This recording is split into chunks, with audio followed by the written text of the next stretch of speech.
Supercrack Estrella presenta una glaciación en Europa a partir de 2030. Película Cangrejo Negro. La península antártica se enfría. Investigadores de la Universidad Politécnica de Madrid, UPM, participan en un estudio que confirma el enfriamiento de esta región polar y la ralentización del retroceso de los glaciares en la zona. Durante los últimos días han salido a la luz recientes investigaciones científicas que constatan el acelerado retroceso de los glaciares en Groenlandia y el continente antártico como consecuencia del calentamiento global, poniendo de manifiesto los adversos efectos que ello podría tener a nivel planetario. Sin embargo, la península antártica, la región más cálida del continente antártico y donde se localiza la mayoría de bases científicas, muestra un notable enfriamiento durante la última década. Hasta la fecha, la práctica totalidad de estudios científicos e informes internacionales de referencia como el Panel Internacional del Cambio Climático, IPCC, habían señalado la península antártica como una de las áreas de la Tierra donde el aumento de temperatura había sido más pronunciado desde mediados del siglo XX, con un incremento de hasta más 2,5 grados. A estas condiciones climáticas más cálidas se asociaban una intensificación del retroceso de los glaciares y la expansión de las áreas libres de hielo, la colonización de estas nuevas zonas libres de hielo por la vegetación y los cambios observados en la distribución de las especies animales. Un análisis más detallado de la evolución de las temperaturas de 10 estaciones de la península antártica desde mediados del siglo XX hasta 2015, llevado a cabo por investigadores de universidades españolas, entre ellas la Escuela Técnica Superior de Ingenieros de Telecomunicación de la Universidad Politécnica de Madrid, UPM, portuguesas y checas, ha sido publicado en el último número de la revista Science of the Total Environment.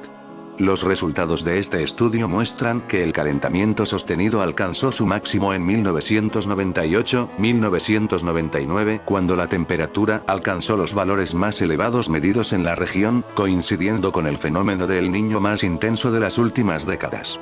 Desde entonces, las temperaturas han descendido significativamente, hasta casi 1 grado, en la última década, 2006-2015, con respecto a la anterior, 1996-2005, en las zonas norte y nordeste de la península, y valores similares en las islas Shetland del Sur, donde se localizan las bases científicas españolas Juan Carlos I y Gabriel de Castilla. Los cambios observados en el extremo sur de la península han sido mucho más modestos. Este enfriamiento está teniendo repercusiones en los medios terrestre y marino de la península antártica. Los investigadores que allí trabajan están observando una mayor presencia de hielo marino en la región, una ralentización del retroceso de los glaciares y plataformas de hielo, un cambio de pérdidas a ganancias netas de masa en la superficie de los glaciares del norte de la península, una reducción del espesor de la capa activa del permafrost, suelo permanentemente helado que se descongela estacionalmente cerca de la superficie, y una mayor duración de la cobertura de nieve. Aunque todavía no se ha constatado, cabe esperar que esta tendencia reciente pueda tener también implicaciones en la flora y fauna allí de la región. Estas observaciones chocan con las tesis extendidas en la comunidad científica internacional hasta la fecha, que definían esta zona como una de las que más se había calentado del planeta y asociaban a este calentamiento acelerado los cambios observados en los ecosistemas. Estudios futuros deberán dilucidar si el enfriamiento detectado responde a una dinámica local de corto alcance o si se trata de un cambio de ciclo de larga escala. Científicos pronostican una glaciación en Europa a partir de 2030. ¿Está en peligro nuestra supervivencia? ¿Tendría todo esto algo que ver con lo que estamos viviendo desde el 2020? ¿Se preparan las élites para algo? ¿Están intentando almacenar recursos naturales para resistir esta glaciación? La corriente de circulación meridional del Atlántico, mejor conocida como AMOC por sus siglas en inglés, Atlantic Meridional Overturning Circulation, desempeña un papel crucial en el sistema climático de la Tierra, debido a su función en la regulación de la temperatura global. Nuevas investigaciones científicas apuntan a que un eventual colapso de este proceso natural podría producirse en los próximos años, lo que podría derivar en consecuencias catastróficas. Un estudio publicado hace unas semanas en la revista Science Advances por un grupo de científicos del Instituto de Investigación Marina y Atmosférica de la Universidad de Utrecht advierte que el aumento de las temperaturas globales y el derretimiento de los glaciares, especialmente en Groenlandia, están introduciendo grandes volúmenes de agua dulce en el Atlántico Norte. Este fenómeno, al interferir con la densidad y salinidad del agua, podría ralentizar o incluso detener el proceso de la AMOC, lo que podría tener repercusiones significativas para los patrones climáticos globales. De acuerdo con las conclusiones de esta investigación, el eventual colapso de la AMOC podría ocurrir mucho antes de lo esperado por previsiones anteriores, como la que sostiene el Panel Intergubernamental sobre Cambio Climático, IPCC, que estima que es algo que no ocurrirá en este siglo. Los cálculos de los científicos de la Universidad de Utrecht son bastante más pesimistas. De acuerdo con sus previsiones, este colapso podría materializarse tan pronto como entre los años 2030 y 2040. Otros científicos, como el profesor Stefan Rahmstorf, jefe de análisis del sistema terrestre del Instituto Potsdam para la investigación del impacto climático, también han levantado la voz de alarma sobre este asunto. Las previsiones del profesor Rahmstorf son tan graves que, de acuerdo a sus estimaciones, existe entre un 35% a 45% de probabilidades de que la AMOC colapse en la década de 2030. Además, el colapso de la AMOC podría intensificar la frecuencia y severidad de los eventos climáticos extremos alrededor del mundo, como tormentas más rigurosas, olas de calor y frío más intensas, inundaciones más frecuentes y devastadoras, sequías más largas y severas, entre otras muchas posibles eventualidades climáticas erráticas y peligrosas. Una de las consecuencias más preocupantes que algunos científicos sugieren es que podría desencadenar, incluso, una glaciación en Europa. Los investigadores sugieren que Europa podría sufrir un descenso de las temperaturas de 3 grados por década, lo que daría lugar a inviernos similares a los del siglo XIX en una década y a condiciones glaciales en 30 años. Ni que decir tiene que tal glaciación sería devastadora. No solo porque vivir en un ambiente mucho más frío representaría una amenaza de primer orden para la supervivencia material, desde un punto de vista biológico, sino también por su impacto en las infraestructuras y en la economía, especialmente la agricultura, que podría llevar a una severa escasez de alimentos. Por último, cabe recordar que no existe tal cosa como consenso científico y que, aunque hay quienes pronostican las peores consecuencias, también hay científicos que se muestran más optimistas.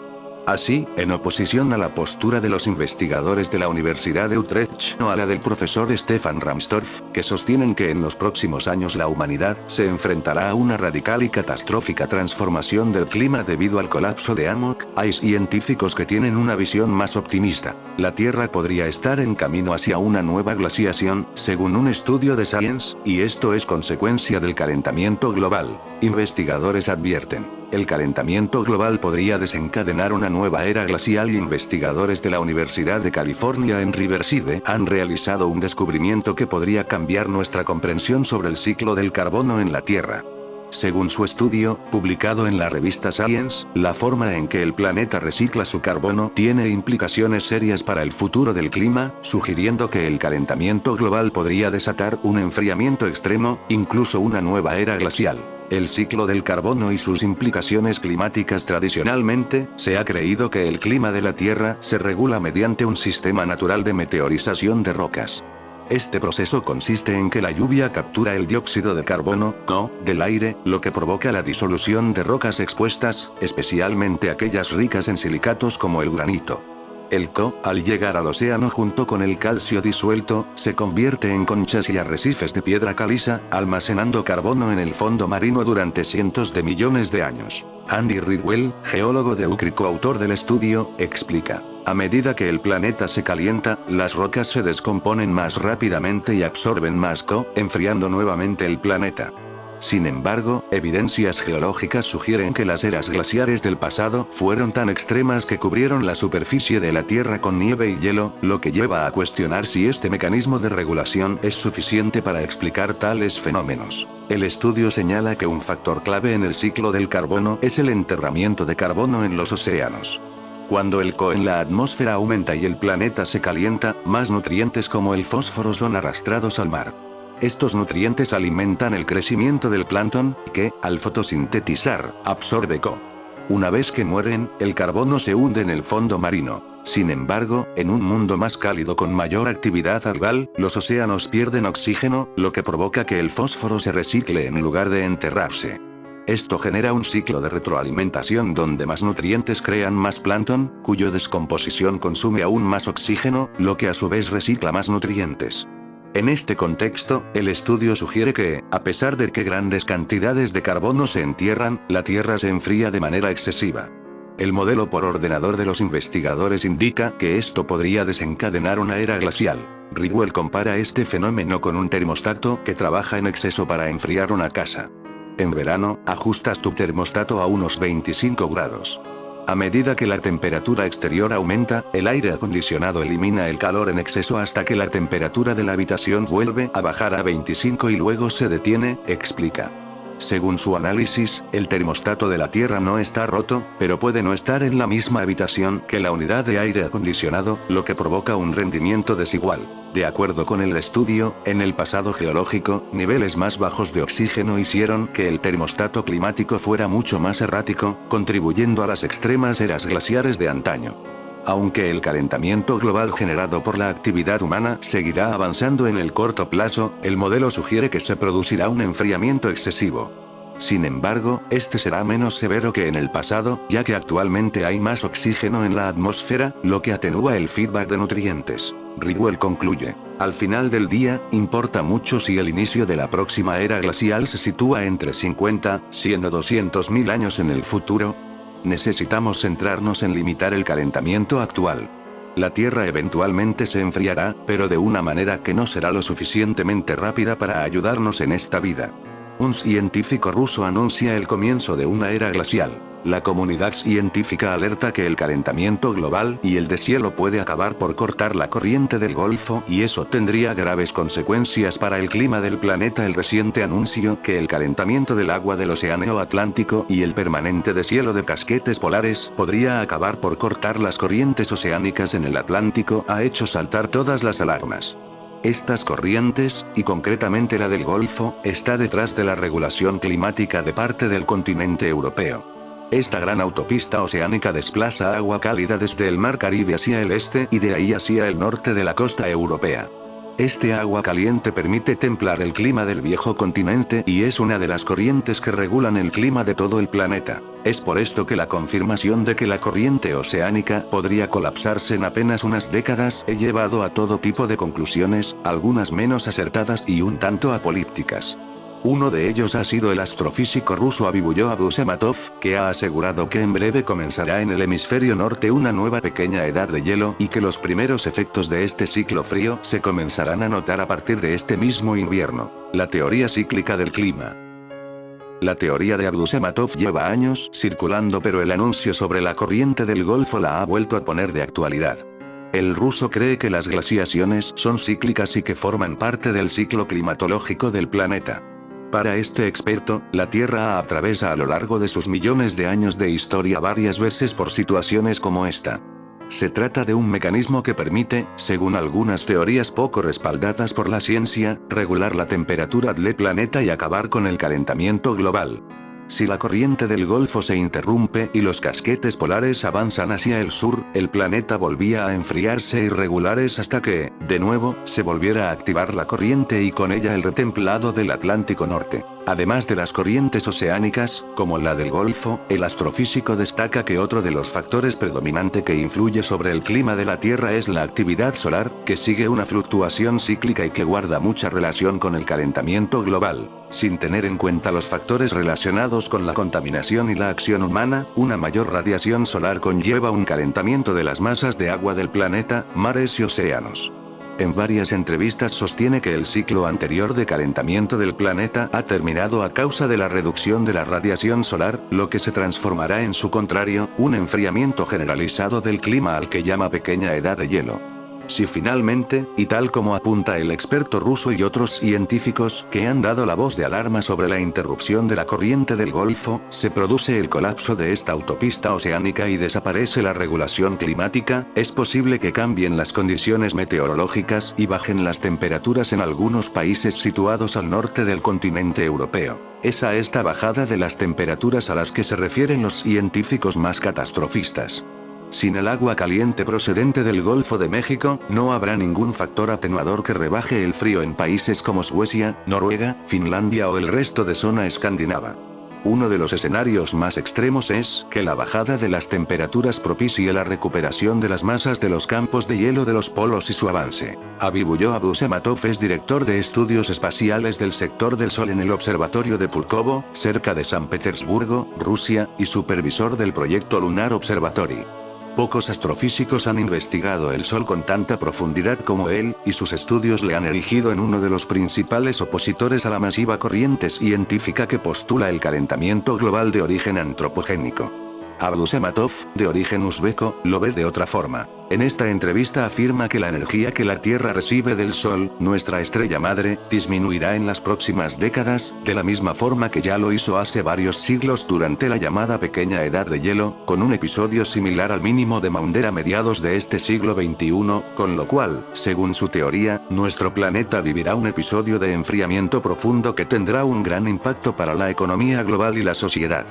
Habla de complejos ciclos solares que justifican su teoría y sostiene, asimismo, que el calentamiento global que se ha producido en la Tierra en los últimos decenios ha sido extensivo a Marte y otros planetas del sistema solar, en los que evidentemente no hay influencia humana, lo cual constituye un indicador de que ese proceso se debe a causas naturales y el Sol es su agente principal. Según Abdusamatov, la Tierra ha experimentado al menos 18 enfriamientos profundos en los últimos 7500 años a causa de los ciclos de largo periodo de irradiancia solar. No obstante, reconoce que un 97% de los científicos está de acuerdo en que la Tierra se está calentando por la actividad humana y solamente un 3% cree en la posibilidad de una pequeña edad de hielo. Pocos astrofísicos han investigado el Sol con tanta profundidad como él, y sus estudios le han erigido en uno de los principales opositores a la masiva corriente científica que postula el calentamiento global de origen antropogénico. Abdusamatov, de origen uzbeko, lo ve de otra forma. La energía que la Tierra recibe del Sol, nuestra estrella madre, disminuirá en las próximas décadas, de la misma forma que ya lo hizo hace varios siglos durante la llamada Pequeña Edad de Hielo, y nuestro planeta vivirá un episodio de enfriamiento profundo que tendrá un gran impacto para la economía global y la sociedad.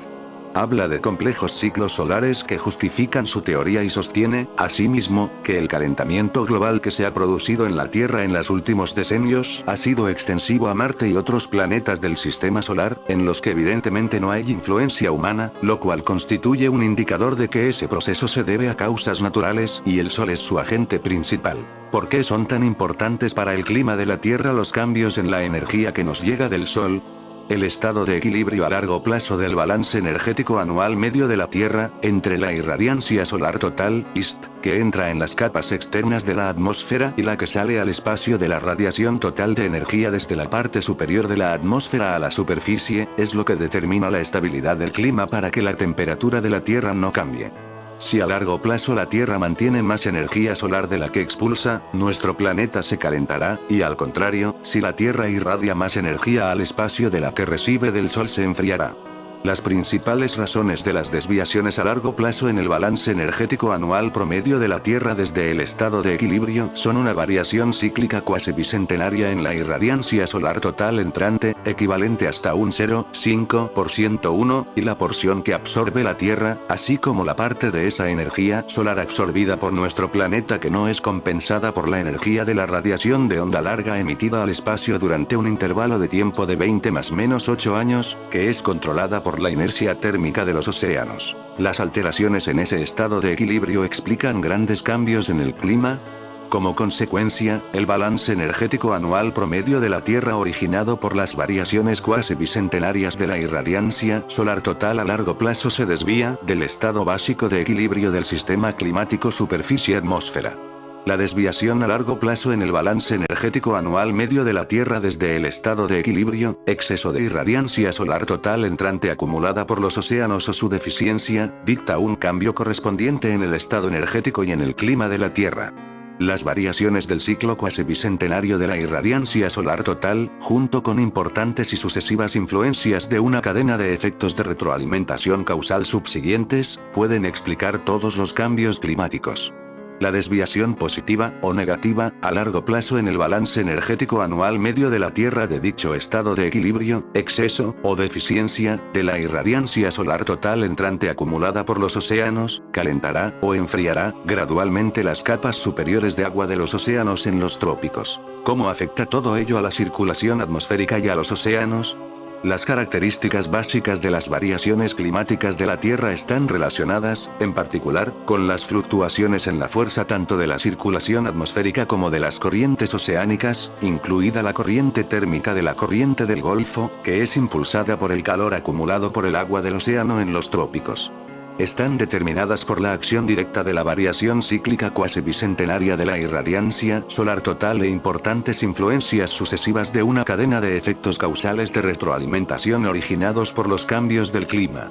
Los mecanismos secundarios tienen influencias añadidas en forma de efectos de retroalimentación causal en el proceso de enfriamiento, y producen un significativo descenso adicional de la temperatura, dependiendo de la duración del enfriamiento, debido al aumento gradual y no lineal del albedo terrestre, así como de la disminución natural de la concentración atmosférica, principalmente de vapor de agua, de acuerdo con la relación de Clausius-Clapeyron, y otros gases de efecto invernadero, según la ley de Henry, y el efecto contrario en el proceso de calentamiento. ¿De qué forma ha cambiado el clima durante los últimos milenios? Los cambios climáticos significativos durante los últimos 7500 años indican que las variaciones cuasi periódicas de la irradiancia solar total bicentenaria definen el mecanismo cíclico correspondiente de cambio climático, desde el calentamiento a una pequeña edad de hielo, y fijan las escalas temporales de prácticamente todos los procesos físicos que ocurren en el sistema Tierra-Sol. La naturaleza global del cambio climático durante los últimos 1000 años confirma un récord IKT2, un óptimo climático medieval y una pequeña edad de hielo con el mínimo de Maunder que también se extendió a la península antártica. ¿Cuál es su análisis sobre la pequeña edad de hielo que hubo hace varios siglos? Mi definición de la pequeña edad de hielo es un período cuasi bicentenario, 200 más menos 70 años, de enfriamiento profundo sin interrupción al calentamiento. Esto es que tuvimos 4 períodos de la pequeña edad de hielo relacionados con los grandes mínimos cuasi bicentenarios de los ciclos solares, Wolf, Sporer, Maunder y Dalton, respectivamente. Los cambios cíclicos cuasi bicentenarios son siempre la respuesta del sistema climático a las correspondientes influencias externas cíclicas del Sol. ¿Cómo influyen los ciclos de Milankovitch? Las variaciones cíclicas a largo plazo en la energía total media anual de la radiación solar que entra en las capas superiores de la atmósfera terrestre, causada por los ciclos astronómicos de Milankovitch, son la principal causa fundamental de las correspondientes variaciones climáticas, glaciaciones, en la Tierra. Los ciclos de Milankovitch a largo plazo causan cambios en la irradiancia solar total. Estos cambios provocan variaciones en la temperatura a largo plazo, con influencias de retroalimentación secundarias posteriores. Todo ello es suficiente para gestar cambios climáticos con ciclos glaciares e interglaciares. ¿Y cuál es el papel del dióxido de carbono, CO2? Cabe destacar que la cantidad de flujos naturales de dióxido de carbono, CO2, vapor de agua y polvo desde los océanos y zonas de tierra a la atmósfera, así como recíprocamente desde la atmósfera a los océanos y áreas de tierra, excede muchas veces las descargas antropogénicas de estas sustancias a la atmósfera. El contenido total de CO2 en los océanos es aproximadamente 50 veces mayor que en la atmósfera y, a medida que se calienta o se enfría según la intensidad del Sol, libera o absorbe estos gases, respectivamente. Incluso una respiración oceánica débil puede cambiar drásticamente el nivel de CO2 en la atmósfera. Los cambios en el dióxido de carbono atmosférico no están siguiendo el ritmo de las emisiones humanas. El impacto de estos gases como mecanismo de cambio climático es secundario y menor en comparación con el poder del Sol. En comparación con la actividad humana, las causas naturales desempeñan un papel más importante en las variaciones climáticas y en el nivel de dióxido de carbono en la atmósfera, ya que los factores naturales son sustancialmente más potentes. Por lo tanto, no hay evidencia de que el dióxido de carbono sea un factor importante en el calentamiento de la Tierra. Aunque el CO2 tiene alguna influencia en dicho calentamiento, el Sol juega un papel mucho mayor en todo el esquema de las cosas. Conocemos desde hace algunos años su teoría acerca de una nueva pequeña edad de hielo en la Tierra durante el siglo XXI. ¿Continúa convencido de ello? El Sol es el principal factor que controla el sistema climático e incluso ligeras variaciones a largo plazo de la irradiancia solar total pueden tener serias consecuencias para el clima de la Tierra y otros planetas del sistema solar. El signo total y el valor de la desviación del balance energético anual promedio de la Tierra desde el estado de equilibrio durante un largo periodo de tiempo, exceso de irradiancia solar total acumulado por los océanos o su deficiencia, determinan un cambio correspondiente en el estado de energía del sistema superficie-atmósfera y, por lo tanto, una próxima variación climática y su amplitud. Es decir, las variaciones en el clima de la Tierra son una función de las desviaciones a largo plazo en el balance energético anual promedio de la Tierra desde el estado de equilibrio entre la energía total de la radiación solar entrante en las capas superiores de la atmósfera terrestre y la energía total saliente de la Tierra de vuelta al espacio.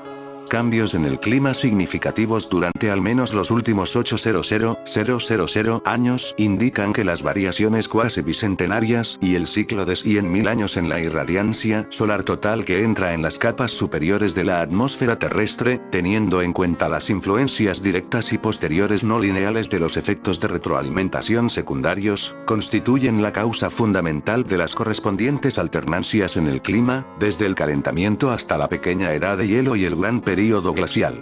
Las variaciones cíclicas cuasi bicentenarias que controlan la irradiancia solar total determinan a su vez, casi en su totalidad, el mecanismo de alternancias cíclicas cuasi bicentenarias en el cambio climático y establecen escalas de tiempo correspondientes de prácticamente todos los procesos físicos que tienen lugar en el sistema Tierra-Sol.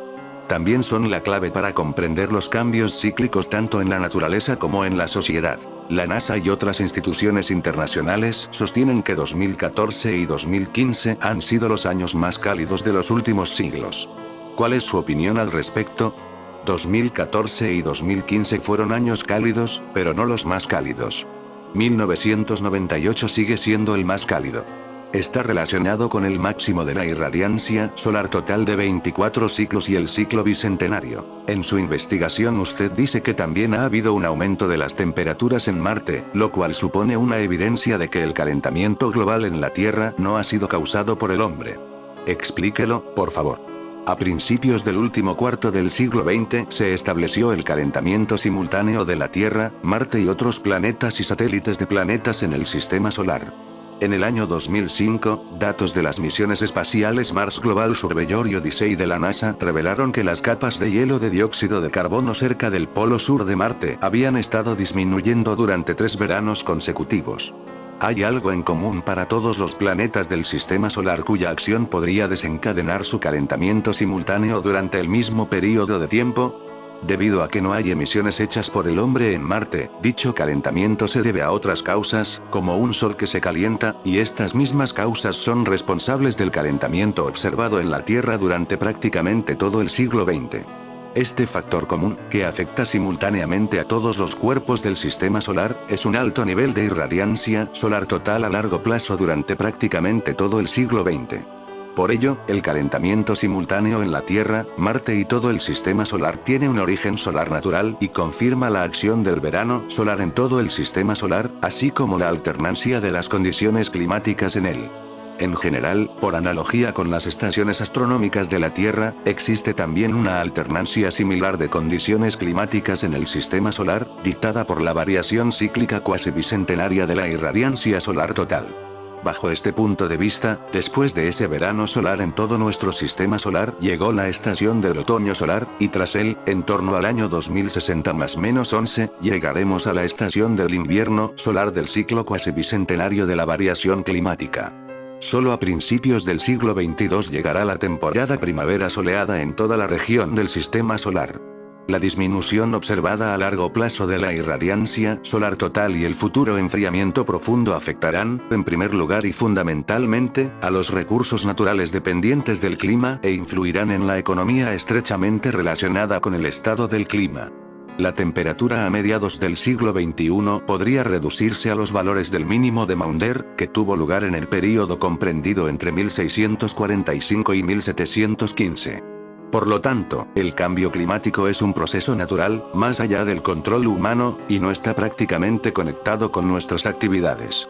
La nueva pequeña edad de hielo podría causar inviernos duraderos y extremadamente fríos, caracterizados por la congelación de ríos normalmente libres de hielo, así como por nevadas en áreas que durante varios siglos no han sido testigos de tales condiciones climáticas. ¿Qué está sucediendo en el Sol?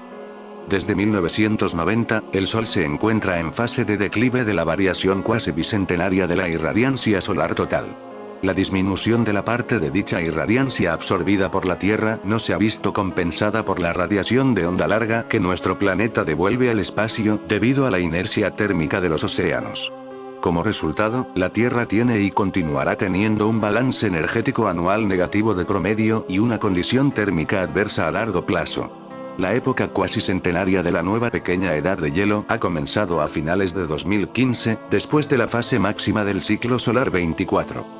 La disminución observada en la irradiancia solar total desde 1990 y el próximo gran mínimo en 2043 +/-11 y el comienzo esperado de la fase de enfriamiento profundo de la Tierra en 2060 +/-11 sin duda tendrá un impacto significativo en la economía global, la sociedad y la seguridad nacional de los países. El próximo enfriamiento global profundo dictará la dirección de las variaciones en los diferentes procesos naturales en la superficie de la Tierra y en la atmósfera, así como un empeoramiento de las condiciones para la creación de recursos materiales y financieros en la sociedad. La desviación negativa a largo plazo del balance energético medio anual de la Tierra desde 1990 ha dado lugar a variaciones respectivas en su estado energético y modo térmico. En nuestro planeta, después de la fase máxima del ciclo solar 24 a finales de 2015, comenzamos el descenso hacia la época de la 19ª pequeña edad de hielo de los últimos 7500 años. Las variaciones en los parámetros de la superficie y la atmósfera de la Tierra, causadas por el enfriamiento, generarán una larga cadena de ciclos causales de los efectos de retroalimentación secundarios subsiguientes. El aumento del albedo terrestre y la disminución de las concentraciones de gases de efecto invernadero en la atmósfera por el enfriamiento próximo, según la ley de Henry y la relación Clausius-Clapeyron, conducirán a una reducción adicional de la energía solar que absorbe el planeta y reducirán la influencia del efecto invernadero. Causarán una caída adicional de la temperatura, que puede superar la influencia del efecto directo derivado de la disminución cuasi bicentenaria de la irradiancia solar total. La Tierra ha experimentado tales procesos de enfriamiento 5 veces en los últimos 1000 años y no menos de 18 veces en los últimos 7500 años, y un enfriamiento global vendrá independientemente de si los países industrializados ponen o no un límite a sus emisiones de gases de efecto invernadero, ya que las cantidades de los flujos naturales de dióxido de carbono de los océanos y de las zonas de tierra a la atmósfera, MIN, y de la atmósfera, MOUT, a los océanos y tierra exceden muchas veces las descargas antropogénicas de estas sustancias a la atmósfera, MANT.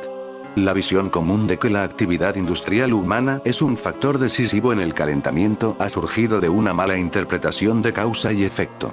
Las imágenes del Támesis congelado y un estudio histórico de los efectos del reciente enfriamiento profundo en el período del mínimo Maunder constituyen advertencias sobre la seria amenaza que se cierne en el futuro para la humanidad y su seguridad energética. A mediados del siglo actual la humanidad se encontrará con tiempos tan difíciles como aquellos, enfrentándose a un empeoramiento en las condiciones para la creación de recursos materiales y financieros de la sociedad. Pueden ocurrir otros cambios importantes en la radiación solar. ¿Cuáles serían las consecuencias en la Tierra además de un posible enfriamiento? Los cambios importantes en la radiación solar ocurren con ciclos de 11 años y bicentenarios. Otros cambios más significativos no existen en la actualidad. Entiendo que está convencido de que viviremos un período similar al mínimo de Maunder del siglo XIX. Como ya he dicho, la visión común de que la actividad industrial humana es un factor decisivo en el calentamiento ha surgido de una mala interpretación de causa y efecto. Las imágenes del Támesis congelado y un estudio histórico de los efectos del reciente enfriamiento profundo en el período del mínimo Maunder son advertencias sobre la seria amenaza también para el futuro de la seguridad energética para la humanidad. La humanidad a mediados del siglo actual se encontrará con los mismos tiempos muy difíciles, así como un cambio para peor en las condiciones para la creación de recursos materiales y financieros de la sociedad. El invierno 2016-2017 ha sido muy frío en algunas zonas de Europa. ¿Tiene alguna relación con el enfriamiento que usted predice para las próximas décadas? La actual falta de calentamiento y de un ascenso práctico al nivel del océano mundial desde 1997 demuestra que están bajo el control directo del ciclo cuasi bicentenario de la fase decreciente de la irradiancia solar total, lo que también prueba mi teoría. Su teoría ha recibido muchas críticas por parte de científicos de Europa y Estados Unidos que están convencidos de que el calentamiento global ha sido causado por la actividad humana. ¿Cuál es la opinión de sus colegas en Rusia? El debilitamiento gradual simultáneo de la corriente del Golfo da lugar a un enfriamiento más fuerte, que se sentirá más en Europa Occidental y las partes del este de Estados Unidos y Canadá. El mundo debe comenzar a prepararse para la nueva era de hielo en este momento.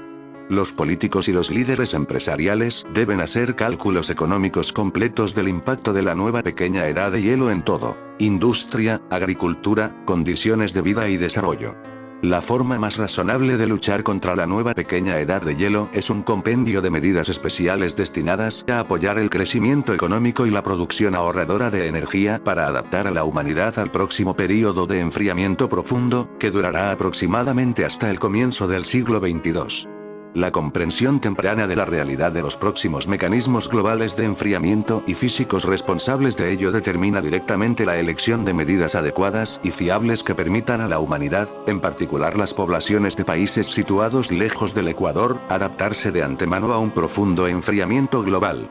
El próximo cambio climático será el desafío más importante y una cuestión urgente para el mundo y definirá los principales acontecimientos de la política, la economía y las áreas más importantes de toda la humanidad en las próximas décadas. La supervisión y la investigación de las variaciones a largo plazo de los parámetros climáticos globales son tareas extremadamente importantes para comprender los mecanismos físicos del cambio climático global y determinar los patrones de su formación, lo que permitirá el desarrollo de métodos confiables para predecir futuros cambios climáticos profundos.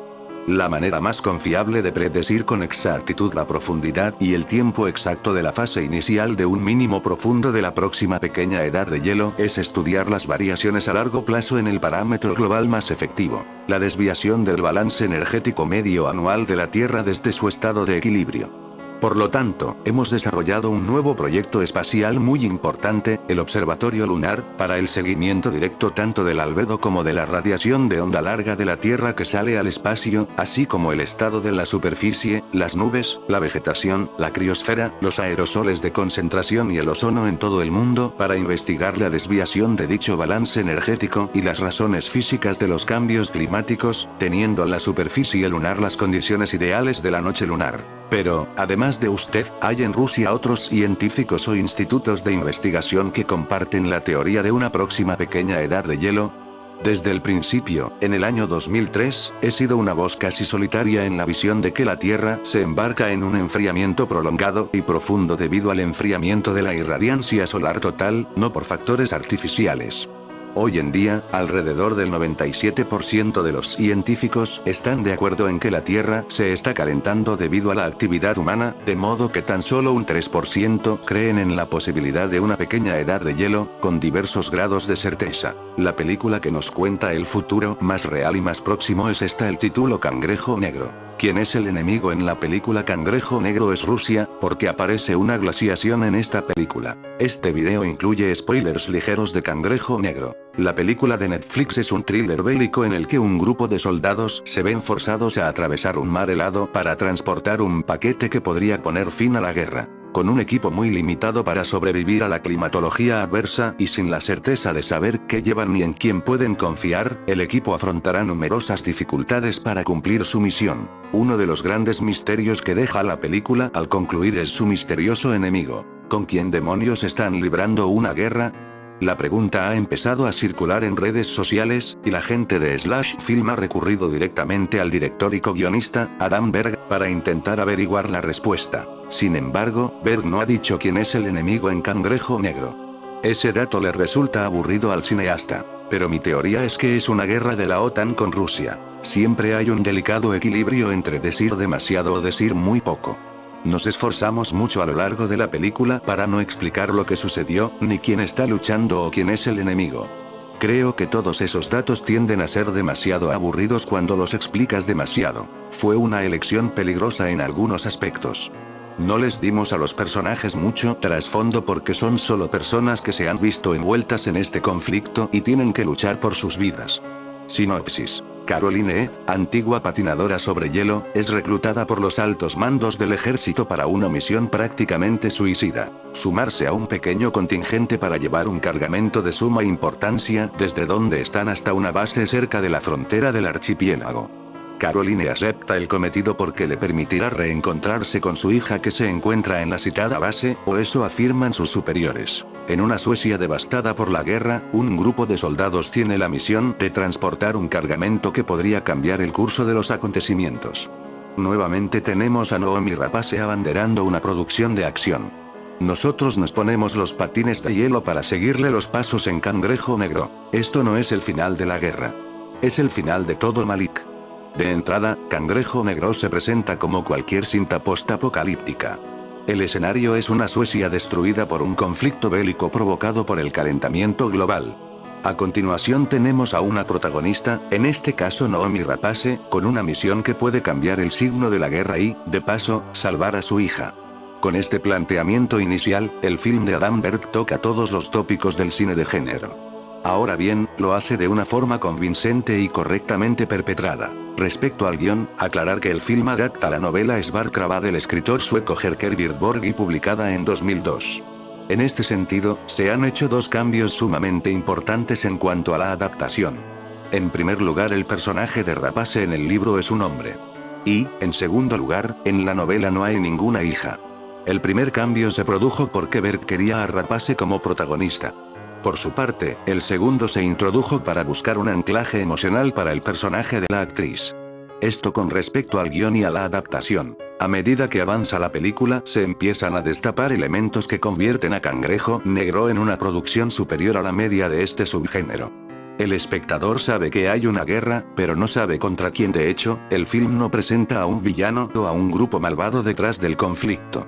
Así pues, no importa con quién se está guerreando, pero sí que importa la guerra como tal.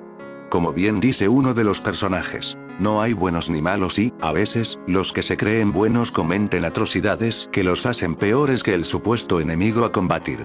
Teniendo en cuenta lo anterior, el guión de Berg y Pelle Radström plantea el concepto de que la guerra en sí misma es inútil y quienes terminan pagando son aquellos que no tienen nada que ver. Tan es así que el grupo que forma el comando encargado de la misión no dejan de ser civiles. Gente normal que, a la fuerza, se vieron involucrados en el conflicto. Un conflicto que muy probablemente fuera provocado por su propio gobierno. Son detalles como estos los que hacen enriquecer el relato. Además, este concepto de la guerra se convierte en un pivote a la hora de introducir otras ideas que rodean el argumento. Ideas como pueden ser, las dudas del grupo para cumplir con la misión o la posibilidad de que el enemigo esté entre sus filas. Todo adquiere así un cierto aire de desolación que se suele ver poco. La acción se desarrolla en un magnífico escenario que acompaña a los personajes en su travesía con patines por el hielo. Este film cuenta así con algunas de las mejores escenas visuales que he visto en un film de Netflix. Me atrevería a decir también que Cangrejo Negro no tiene nada que envidiar a los grandes blockbusters de estudio. Aquí tenemos un soberbio apartado fotográfico a cargo de Jonas Alaric que fotografía a los protagonistas patinados sobre el hielo con bombardeos y fuego como fondo pictórico. Por supuesto, veremos algunos escenarios naturales de Suecia nevados en todo su esplendor. Se consigue así el ambiente gélido buscado desde el primer minuto. Otro elemento a destacar es la banda sonora del trío de músicos compuesto por The People. Su uso se aproxima a la partitura de cintas con aires electrónicos de gente como Vangelis o John Carpenter como máximos referentes. Se acentúa de esta manera, y todavía más, el paisaje desolado y postapocalíptico que recorren los protagonistas. De esa guerra no se dan muchos detalles, por no decir prácticamente ninguno, más allá de que lleva años en marcha y los muertos se cuentan por muchos miles. No se definen los bandos enfrentados, porque nos centramos, como si en una película bélica de comandos fuese, en una misión muy específica. Uno de los bandos está al borde de la derrota, pero tiene una última esperanza. Un arma secreta que hay que transportar aprovechando que lo que es habitualmente un mar ahora está helado y puede atravesarse con patines. Una misión suicida en la que participará, sin saber exactamente qué transporta, una soldado, Noomi Rapace, que ha perdido a su hija al principio del conflicto. Esperanzada con volver a encontrarla, acepta la misión junto a un grupo de compañeros de los que apenas sabe nada y entre quienes podría haber algún traidor. Cangrejo Negro es una producción sueca que sabe cómo exprimir los fantasmales escenarios entre los que se desarrolla prácticamente toda la acción. Los soldados viajan de noche y por detrás de la línea de fuego, con lo que el debutante Adam Berg, que antes había producido la muy inclasificable serie para Prime Historias del Bucle, aprovecha para lanzar imágenes rebosantes de misterio y soledad. De hecho, Berg regala al espectador maravillosos planos generales de las abrumadoras llanuras heladas que antes eran la superficie de un océano, y potencia de ese modo la abstracción de las abundantes secuencias de tensión y acción. Hielos quebradizos, persecuciones, tiroteos, emboscadas. El viaje está lleno de peligros y Berg exprime con buen ojo el potencial estético de la peligrosa zona helada donde transcurre Cangrejo Negro. También es interesante en Cangrejo Negro, sobre todo en sus compases iniciales, cómo reverberan imágenes terribles de esas guerras despersonalizadas, entre ciudades casi en ruinas a causa de armas cada vez más potentes. Las menciones a refugiados, las intervenciones desesperadas de civiles o el papel genocida de los militares se apunta entre líneas en una película que hace bien en no significar bandos, pero sí en dejar claro quiénes llevan siempre las de perder. En fin amigos de Supercrack Estrella, si el video te gustó pulgar arriba.